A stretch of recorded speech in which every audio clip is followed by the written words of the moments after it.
Hi, my name is Gaye, Shreve, Leviska, and I've been reading for you Chapter 8 of this wonderful book, The Good Listener, by James E. Sullivan, a great book I recommend. And so far, I've read to you the first section of Chapter 8, which is Stepping Out of My Own World. The second section is Entering into Your World. The third section, Sensing Your Deepest Feelings. And now I'm on the fourth and last section, giving an adequate response. Giving an adequate response. The final condition for good listening is that I make an adequate response to what you have shared with me.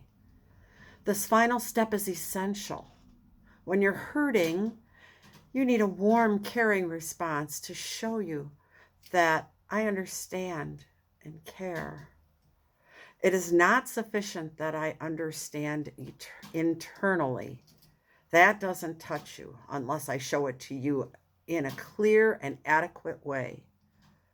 You need to know that I understand your feelings. You need to have concrete evidence that I don't blame you for them before you can stop blaming yourself. When I fail to give you very clear signs that I do understand, you are left in an awful quandary, and almost immediately you start thinking the worst. I'm judging you, like that I think you're an awful person for having those kinds of feelings. My silence makes you feel blamed. So it is imperative that I make an adequate response to you. How? How do I do that? Do I have to make a beautiful speech or present you with an instant solution to your problem? Do I have to give you some immediate sedative for your pain? No, not at all. My response can be just a simple exclamation. Wow, that's really rough. Or, gee, I'm awfully sorry. That genuine feeling response is much more effective than a long speech. What really counts is not the words, but the feelings that I have for you, and the tone of voice that shows that I understand. Or my response might be a warm gesture without any words at all, taking your hand and squeezing it, taking you in my arms and holding you. It might be just showing you by the pained look on my face that I feel so very much for you. The big thing is that I understand your pain, that I feel badly for you, that I care. Some years ago, I worked with a young priest, Dan, who had been very depressed since the death of his mother a few years before.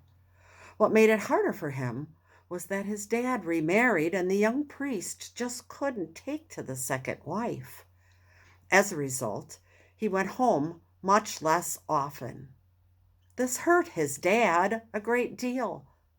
He loved Dan and hated to see him pulling away, so he made arrangements for the three of them to go on vacation to a place in the Catskills where they used to go when Dan's mother was alive.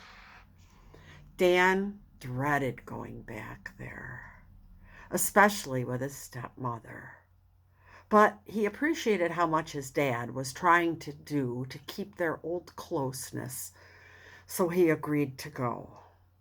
When they got to the place, however, a wave of nostalgia overcame Dan.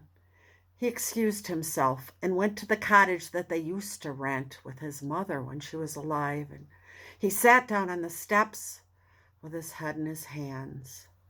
Memories from the past flooded over him like a torrent. After a short while, his dad came along and sat down beside him, and for about 20 minutes they both sat there in silence.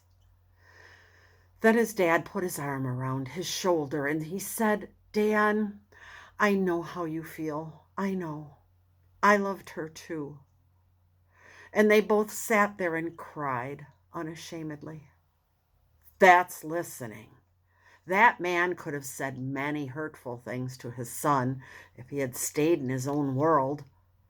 He easily could have blamed him for spoiling the vacation, or he could have tried to force him to focus on his stepmother's feelings. But this man knew how to listen. He put aside his own point of view for the moment and took on his son's point of view. And in doing that, he felt his son's pain. The young priest told me later, "Jim, I never loved him so much as I did at that moment." This is not surprising. It means so much to us to be heard and understood. Good listening is an act of loving that we can even substitute it for the word love in St. Paul's magnificent passage from 1 Corinthians chapter 13. Consider the passage rewritten in this way. I may be able to speak the language of human beings and even of angels, but if I don't listen, my speech is no more than a noisy gong or a clanging cymbal. I may have the gift of inspired preaching. I may have all knowledge and understand all secrets. I may have all faith and all the faith that needs to move mountains. But if I do not listen, I am nothing. I may give away everything I have and even give my body to be burned. But if I do not listen, it does me no good. Listening is patient and kind. It is not jealous or conceited or proud. Listening is not ill-mannered or selfish or irritable. Listening does not keep a record of wrongs. Listening is not happy with evil, but is happy with the truth. Listening never gives up, and its faith, hope, and patience never fail. That's the end of the changed passage from 2 Corinthians 13. And the very last sentence of this wonderful chapter is, "It is when we learn to listen with sensitivity and concern that we truly learn to love."